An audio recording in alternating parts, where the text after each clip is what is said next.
ഒരു small and medium ഓണ്ടർപ്രണറുടെ growth journey നോക്കുകയാണെങ്കിൽ എപ്പോഴും അയാളുടെ ഗ്രോത്തിൽ ഔട്ട്സോഴ്സിങ് എന്നുള്ളത് ഒരു വളരെ വൈറ്റൽ ആയിട്ടുള്ള ഒരു ഘടകമായിരിക്കും. Now but when you outsource he needs to know what needs to outsource, when need to outsource and how to outsource. ആദ്യത്തെ ചോദ്യത്തിന് what needs to outsource. Core function ഒരിക്കലും ഔട്ട്സോഴ്സ് ചെയ്യാൻ പാടില്ല. ഇതാണ് തമ്പ് റൂൾ. എന്ത് കാരണവശാലും നമ്മുടെ കോർ ആയിട്ടുള്ള ഫങ്ഷണൽ യൂണിറ്റ്, ഓപ്പറേഷണൽ യൂണിറ്റ് നമ്മൾ ഔട്ട്സോഴ്സ് ചെയ്യാൻ പാടില്ല. നോൺ കോർ ഫംഗ്ഷൻ എന്ന് പറയുമ്പോഴത്തേക്ക് it can be HR, it can be marketing, it can be accounting, or it can be such type of an administrative task.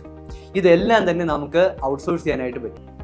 Now when to outsource ചെയ്യുന്നത് എപ്പോഴാണെന്ന് ചോദിച്ചാൽ, ഒന്ന്, വളരെ ക്രിട്ടിക്കൽ ആയിട്ടുള്ള റിസോഴ്സസിനെ കിട്ടാൻ ബുദ്ധിമുട്ട് വരുമ്പോൾ it is always better that you outsource.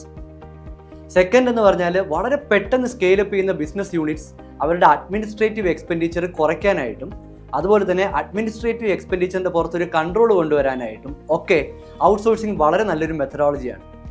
And also finance function and accounts function ഏറ്റവും നല്ല എക്സ്പെർട്ടൈസിനെ കിട്ടണം എന്നുണ്ടെങ്കിൽ, മാർക്കറ്റിംഗ് എക്സ്പെർട്സിനെ കിട്ടണം എന്നുണ്ടെങ്കിൽ, it is always better that you outsource the function.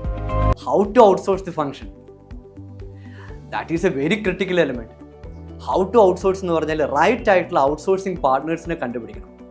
വളരെ സ്ട്രോങ് ആയിട്ട് നമ്മുടെ ഫങ്ഷൻസിനെ എക്സിക്യൂട്ട് ചെയ്യാൻ പറ്റുന്ന ഔട്ട്സോഴ്സിങ് പാർട്ണർ ഉണ്ടെങ്കിൽ മാത്രമേ ഔട്ട്സോഴ്സിങ് ഒരു വിജയകരമായിട്ടുള്ള സംഗതിയാവുള്ളൂ. Otherwise outsourcing itself can be a headache.